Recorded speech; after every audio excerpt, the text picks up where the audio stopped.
On the map of Anambra State is a constituency that is geographically carved out by nature and blessed by the architect himself, God Almighty, apportioning each quarter with a unique natural endowment peculiar to them. Spreading its boundaries to Kogi State through Enugu to Aguleri and Eziagulu in Anambra East local government area, where it has large oil deposits. Anambra North is a strategically situated entity coasting along the east bank of River Niger with clusters of flourishing islands snaking into the hinterlands of Ogwipele and Oguaniocha through Osamala, a place where another life begins, a gateway to Imo State. On the far west bank is Anako, Umumbo and Omo, enjoying a large expanse of arable lands as far as the eyes can see. These little self-sustaining communities are a bit isolated from the heart of the city, basically rely on local rice production. In Ayamelun local government alone, Anako and Omo communities have the capacity to produce rice that can serve the whole of Anambra State, given the right support. Our main profession is rice farming. We farm rice, we produce rice, we parboil, and then we mill it. So the 3 stages of rice production, we undergo it manually. The one we produce now, we do it physically. So we need a mechanized farming, and each farmer can produce not less than 100 bags of rice. For the maybe small scale farmers, but the big farmers produce a lot, depending on your capacity. Personally, I have up to about 10 hectares. Alas, these contented and resourceful people who take delight in what they do are daily subjected to a life of suffering and near misery due to paucity of government support. Apart from low patronage and market downturn, they engage in total manual operations from the initial stage of rice planting and harvesting all through to parboiling, destoning and milling stage. During the time of planting, you need to have a plot of land. When you get a plot of land, you buy a seed rice. After buying the seed rice, you make it available. Then a tractor should come. First of all, plow. The second one, another tractor will go into the plots. To when we call harrowing, we have harrowing or rotavator or leveling, which can make the soil to be straight and flat. Then before we broadcast or we transplant. We can transplant, we can broadcast. So, and even seeding. So all these things are the process. When it lasted for 4 months, you harvest. Harvesting. Before, we have harvester, a machine that harvests it. But now, we use our hand with a cutting knife to cut it. We take the seed from the farm down to here in the village.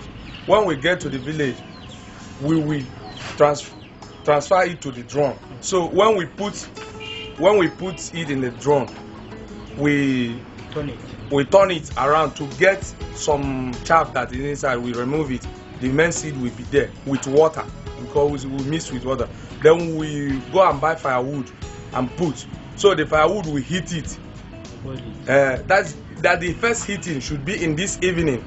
Then tomorrow morning, after the first heating, we'll leave it for a stage. Then tomorrow morning, we will come and divide it like 3 parts with small drum, because the drum is 2. The big one is for the first parboiling in the night. Then in the morning, we separate it with small drum, like 3 times or 4 times. Then we spray in a mat in the sun, for the sun to spray over it, to spray onto it, so that it will be dry. It will dry. Then the next day, we call it return match. You will return it to the sun where it will be normal. Because when it gets to be okay in the sun, you bring it. We know how we do it. You know how you pour it in your hand. You use your hand, do it like this. It will show you that it will not break in the machine.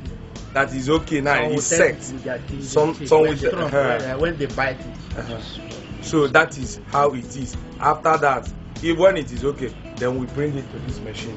This machine, we mill it, and then we pour out for buyers to come and buy from us. That is how the process of rice. all these processes are very hard. You know, when we are saying it with our mouth, we know it goes very simple. But all these things we due to inadequate of much machines, we do many things with our hand. Like that harrowing in the first place, we do it with our local hoes. We do it because machines are not there to do it for us.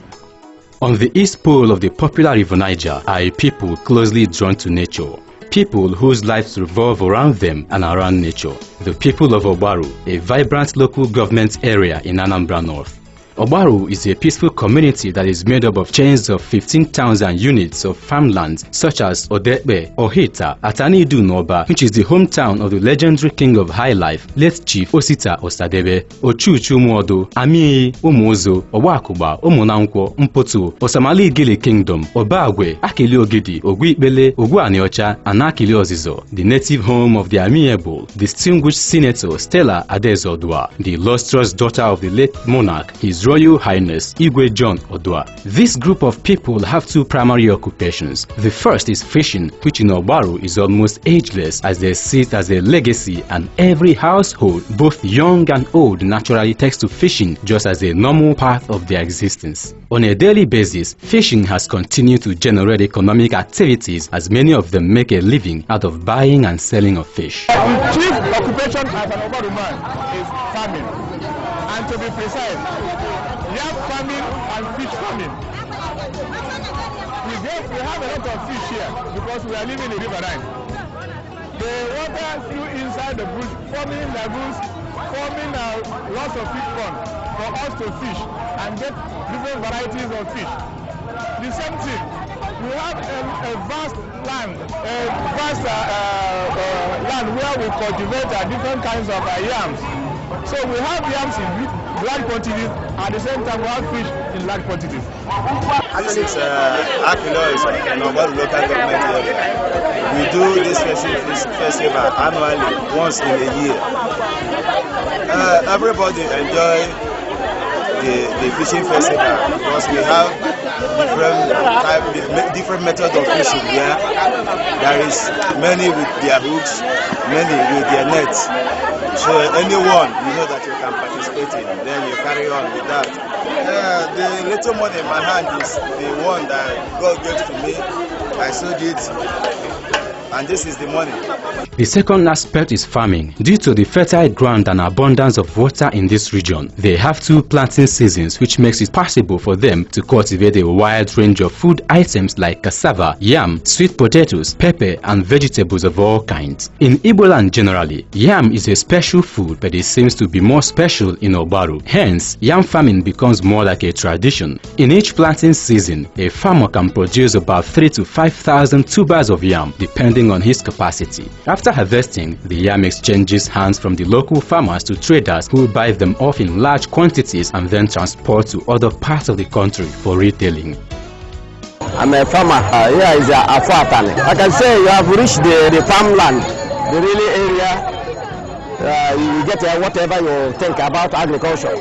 Both yam, plantain, cassava, even fish.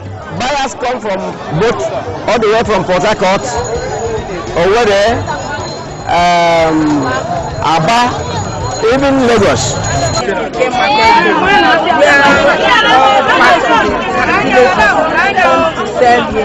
Those from Imo State, Abia State, Port even from Lagos. They come here, they carry from another part of the state. I'm on Ebonyi State, not Imo State, as well as so sometimes I would branch na port. We put na Lagos, we put New York. So we put na Abia State. I like it there. I have Obashinkwa.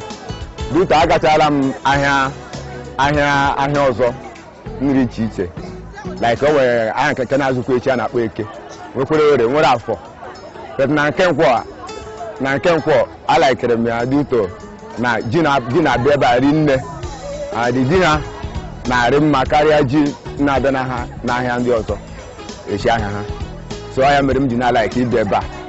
And my Bana Mahua, Omehedica, ma plantain, ma potato. Sometimes kwa and ma kpọkwara ndị mmadụ ndị na-erekwa na side anyị ha bịa ha eburu ya from ahịa nkwọ.